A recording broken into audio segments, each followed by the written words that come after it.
Quand même un petit peu, Laurent. C'est compliqué pour Marine Le Pen. Il y a quelques jours, on ne lui parlait que de Florian Philippot. Et vous voyez, cette séquence a l'air passée et on ne lui parle que de sa nièce, de Marion Maréchal Le Pen. La chose la plus importante cette semaine au Front National, c'est que le Front National a renoncé au Frexit, à sortir de l'Union européenne. C'est ça en réalité la vraie information politique pour le Front National. Et du coup, ça ouvre un nombre de questions politiques incroyables. Mais alors, si on ne sort pas de l'Union européenne, qu'advient-il de la préférence nationale, qui est la colonne vertébrale de ce parti? Qu'advient-il de la souveraineté monétaire? On ne sort plus de l'euro, on garde l'euro. Mais alors, la souveraineté monétaire ne devient plus un des éléments essentiels du programme. Ce sont ces sujets-là, en réalité, que Marine Le Pen va devoir trancher, que Marion Maréchal Le Pen revienne ou qu'elle ne revienne pas. Gros chantier qui s'ouvre. Oui, il faut absolument tout remettre à plat, ça a été dit, tout remettre à plat, parce que le Frexit et surtout le départ de Florian Philippot qui avait, comment pourrais-je dire, sans être trop désobligeant avec lui, il avait fait une sorte de hold-up sur le Front National. Voilà un parti qui était de droite, d'extrême droite, pourrais-je dire, et il en avait fait un parti qui avait sur les questions économiques un prisme de gauche,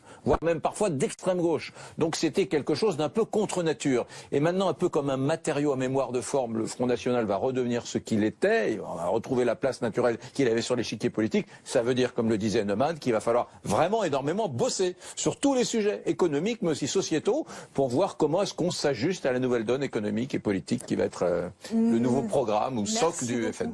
Merci Eric Brunet, merci Laurent Neumann.